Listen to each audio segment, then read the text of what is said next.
Niakari est un village de République centrafricaine. Il se situe à 760 km à l'est de Bangui, la capitale. Nous voici au centre de la commune de Niakari, qui comprend 17 villages pour une population d'environ 10 000 habitants. Les villages les plus éloignés de Niakari Centre sont à 30 km. La majorité des habitants sont de petits cultivateurs de manioc et d'arachides et sont très pauvres. En ce moment, c'est la période culture. Les paysans sont au champ, ils vont planter les manioc, ils vont planter les arachides. Et après, ils viendront le soir chargés de fagots, de victoires pour la famille. Bien, nous allons faire un tour alors. Oh oui, on y va. Hein. Combien de fois il y a une fille dans ma classe là? Oui. Quand vous étiez assise à côté d'elle, elle était... Là au sol, c'est du manioc en train de sécher. Oui, c'est du manioc qu'ils ont déjà fait sécher, mais c'est pas bien sec. Bon, oui, on fait sécher ça. Et là, qu'est-ce qu'elle prépare? Elle fait des beignets, des gâteaux. Des beignets de quoi? Des gâteaux. Avec la farine de manioc ou... Non, pas de la farine. La farine de blé? La farine de blé. Elle prépare pour la famille ou non, pour elle vendre? prépare pour vendre. Pour vendre, bon, ça fait, quand ça gonfle, elle fait cuire. Voilà, donc vous préparez les arachides pour les planter. C'est ça? C'est ça. C'est la période où on plante. C'est la période. Et quand est-ce qu'on ramasse? Ouais. Après, quand est-ce qu'on ramasse? Dans longtemps? Et 3 mois encore. Et où sont les champs où vous plantez? C'est loin? 5 km. 5 km, d'accord. Il fallait d'abord cuire, comme on a vu la fois passée là. C'est ça. Et après vous la pressez comment? Bon, elle va faire ça avec la main. Ah, avec un mortier? Avec le mortier, elle va mettre dans le mortier avec les pilons. Bon.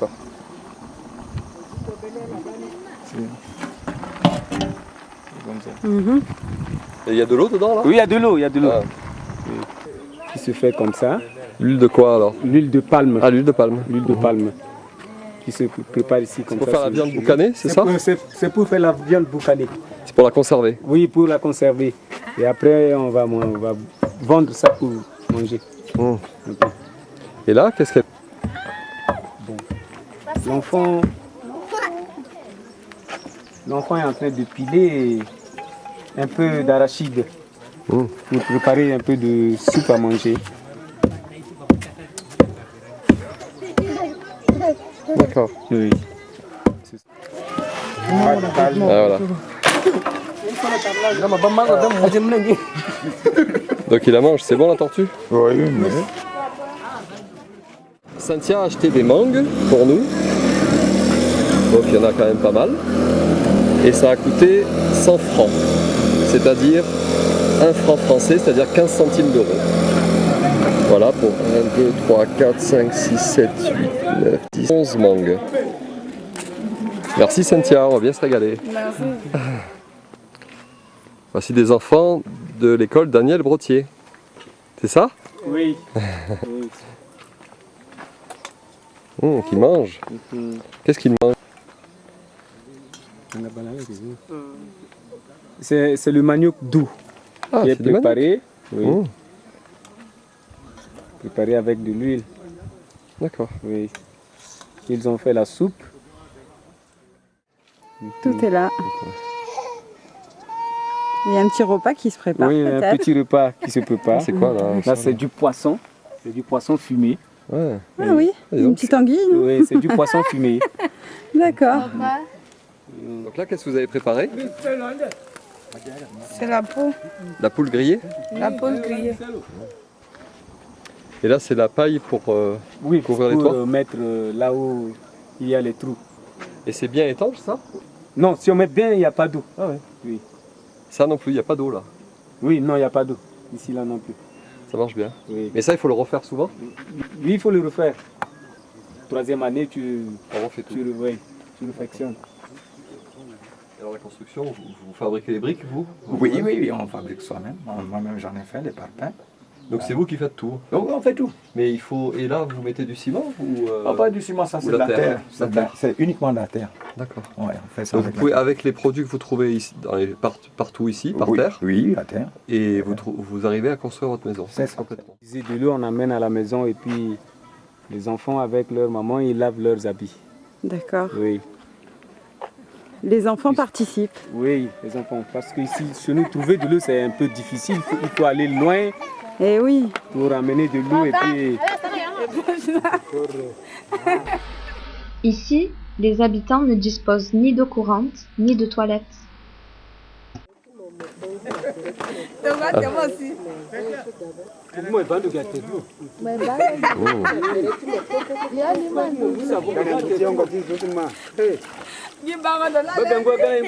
Donc un puits, l'eau n'est pas potable? Oui, l'eau n'est pas potable. Ça donne des maladies? Ça donne des maladies. Parfois, les gens puisent comme ça pour aller préparer le repas. Parfois, il y a des gens qui... Mais alors l'eau que vous buvez, comment... Vous la faites bouillir ou comment Non, ça non, marche? non, non, non, jamais. Pourquoi? Bon, les gens ne savent pas comment préparer, comment bouillir l'eau pour boire. Ils n'ont pas l'idée de faire ça. Donc ils boivent... Ils boivent cette seulement, eau-là. ouais, ils boivent comme ça. Ah. Ils boivent comme ça. Ça doit entraîner beaucoup de maladies. Oui, c'est ça qui entraîne beaucoup de maladies chez nous.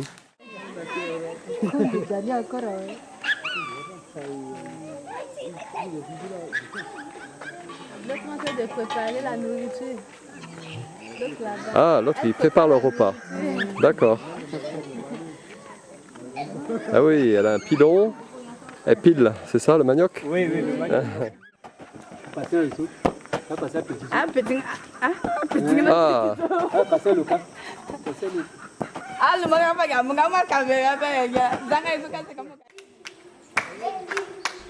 Ce jeu se joue par équipe de 2.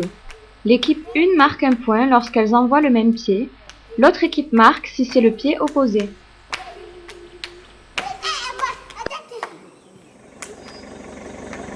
voilà, nous nous dirigeons vers Sana.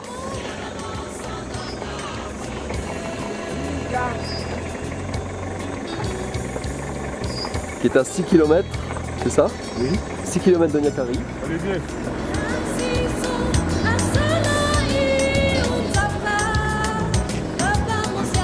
Maintenant, à question attention après, voilà monter quand. Montez ça. Et descend, mon père, pardon. Et continue.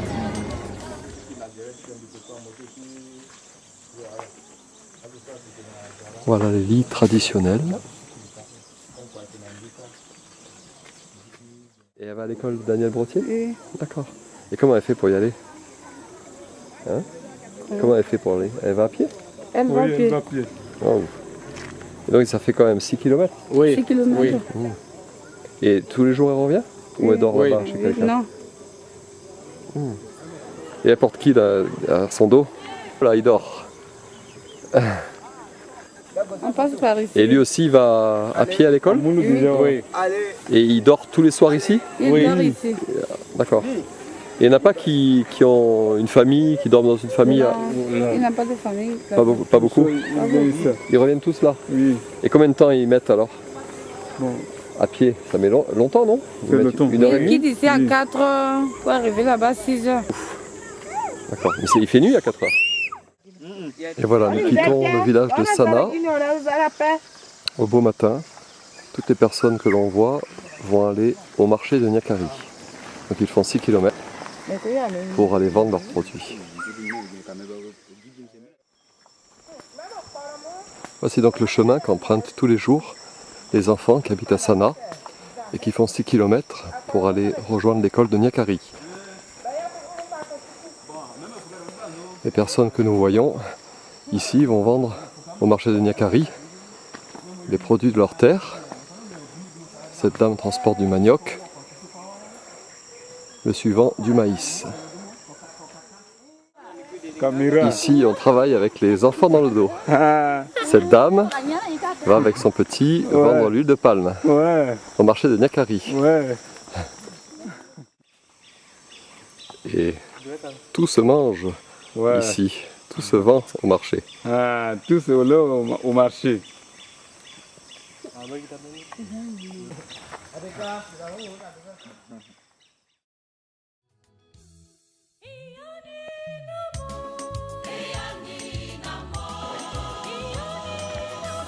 Voici au centre de Zédron.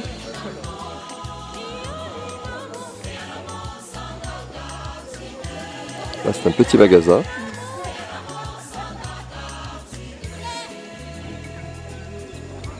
Le village s'éveille.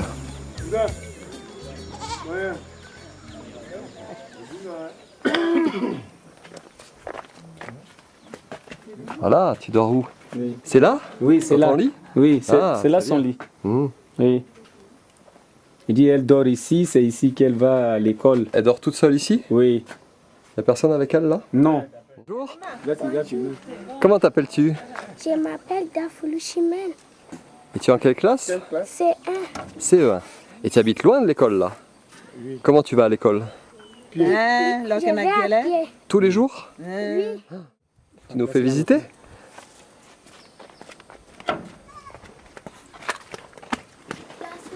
Ah, voilà ta chambre. c'est là où elle C'est là dort. ton lit? Mmh. C'est là où elle dort. Et il y a quelqu'un d'autre qui dort ici? Oui, C'est qui? c'est sa tante. Alors comment t'appelles-tu? Je m'appelle Joadego. Et tu viens à l'école Daniel Brottier. Et c'est tes frères? Comment tu t'appelles toi?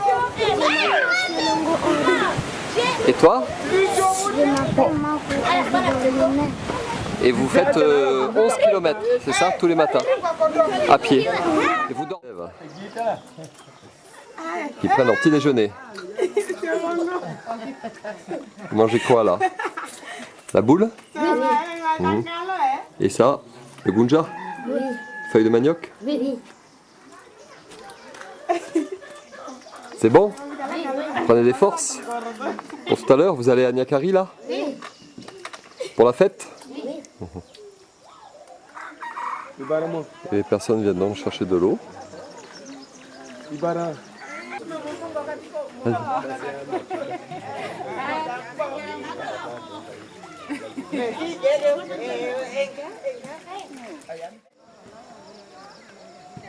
Sur la tête, dans des bidons ou des marmites, ou à la main.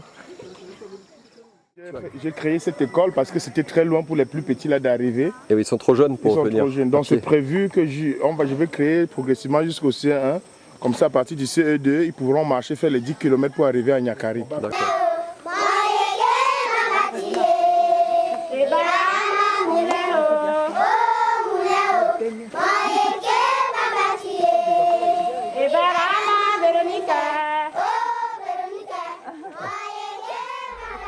Malgré leur joie de vivre apparente, les habitants souffrent du manque d'accès à l'éducation et rencontrent d'énormes problèmes de santé.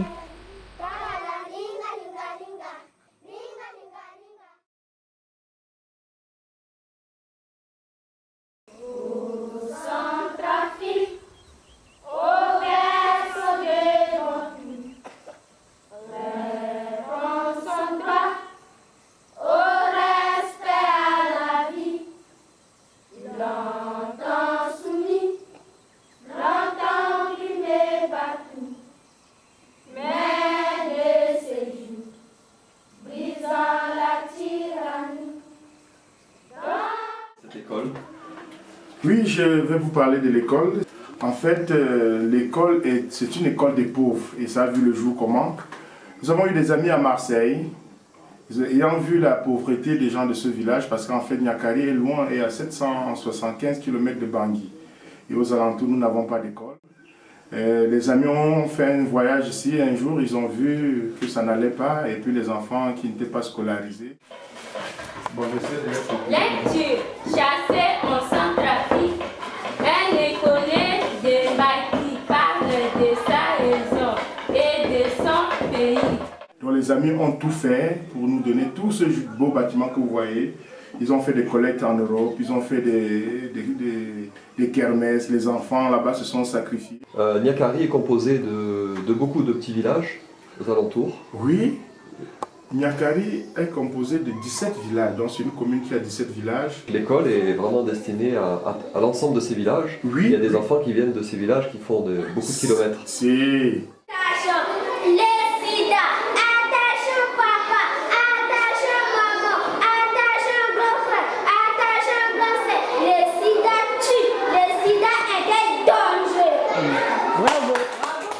Vraiment besoin beaucoup de ce genre de fournitures. De stylos, des de stylos, cahiers, des stylos, les craies. Bon, c'est ce qu'on en a besoin. Parce que c'est lourd à acheter, ça, les parents ne peuvent pas acheter. Oui, les parents ne peuvent pas acheter. Ce cahier, par exemple, coûte 175 francs que vous amenez, mais un parent n'arrive pas à donner 175 francs. Il n'en a pas. Il faut attendre la saison du manioc, par exemple, pour qu'il vende son manioc, peut-être pour acheter le cahier, mais l'école ne respecte pas le cycle de la saison du manioc. Grâce aux fournitures que vous nous donnez, je partage, je donne aux enfants et puis ils ont la possibilité de fréquenter. Sinon, il faut attendre décembre, 3 mois après, pour qu'un parent ait de l'argent pour acheter. Ah oui. Voici tous les t-shirts que les enfants de l'école Saint-Georges à Marseille ont confectionnés avec leurs mains pour les enfants de l'école Daniel Brottier de Niakari. Il y en a 150. On va commencer au CI. Ceux qui sont au CM, c'est des enfants que nous avons récupérés de partout. Mais ceux avec qui nous avons commencé au CI, c'est ceux-ci. Et on a le record ici en Centrafrique, ne serait-ce que dans notre département, dans notre préfecture, que nous avons l'école qui a l'effectif le plus élevé en filles. L'inspecteur d'académie m'a dit ça l'autre jour. Parce que Marseille, Centrafrique Solidarité, fait la promotion.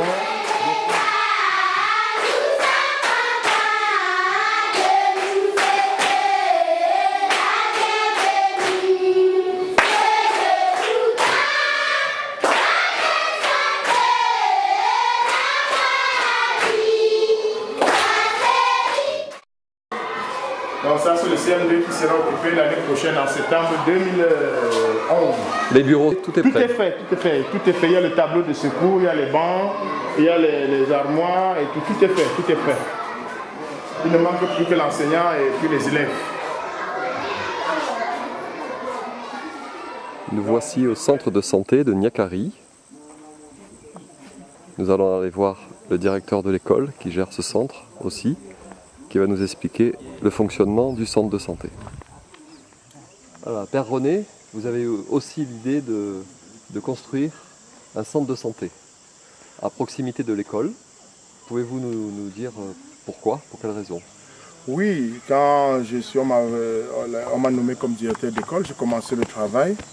Et puis je me suis rendu compte que les enfants qui venaient de très loin et vivaient chez les parents ici avaient de graves problèmes de santé. Ici, sur place, donc j'ai essayé de mettre un centre de santé sur pied, qui a pour principal but d'aider ceux qui n'ont pas les moyens de se soigner. Ici, c'est le laboratoire, donc ça nous aide à faire des examens. Comme vous avez vu, et là, c'est le laboratoire qui a été formé à l'hôpital régional universitaire de Bangassou. Bon, ici connaît. Donc il a un microscope pour analyser. J'ai porté une petite fille. Bon, et puis l'enfant est tombé un palu grave, un palu sévère. J'ai donc transporté la fille de 17 km de piste dans la bouche jusqu'ici. Et je devais aller sur Bangui. Il fallait, ceux qui étaient là, quand je les ai laissés, ils ont fait le diagnostic. Il fallait mettre la perfusion sur la petite fille, la perfusion avec des vitamines et tout. Mais les parents étaient incapables de donner les 1500 francs qu'il fallait pour la perfusion. Bon, si c'était l'albendazole, les comprimés que nous recevons gratuitement, là, on a donné ce qu'on pouvait. Mais ce qu'on n'avait pas, il fallait qu'ils achètent et pour qu'on soigne l'enfant gratuitement. Donc quand je suis parti, après arriver à Bangui, on m'a appelé, on me dit le cas de la fille, là, elle est décédée. Voilà, des choses comme ça, c'est un peu triste. Un enfant meurt, une petite belle fille meurt, parce que la famille a manqué 1500 francs. Je pense que c'est 2,5 €, je pense. Oui. À cause de 2,5 €, on paie une petite fille et c'est la pauvreté. Donc ici, nous avons la salle de consultation, c'est le chef de centre. Ici, c'est une salle de soins et puis consultation pédiatrique de petits enfants. C'est Chantal, c'est elle qui s'en occupe. On fait les petits soins ici, injections, blessures, pansements, juste ce qui est à notre niveau. Par jour après le repas. Ça, c'est pour son ventre? Les comprimés, c'est pour son ventre? Oui, c'est ça. Antiparasitaire pour déparasiter l'enfant. Bon là, Et pour le pied, après, qu'est-ce qui se passe? Bon, après le bain, on va faire ça avec la bétadine. Oui. Pour désinfecter? Oui. Comment s'appelle la petite déjà? C'est Fidélité. Fidélité, oh, c'est joli. Ça va mieux, Fidélité? Ça va? Et quand on reçoit des dons, comme c'est le cas,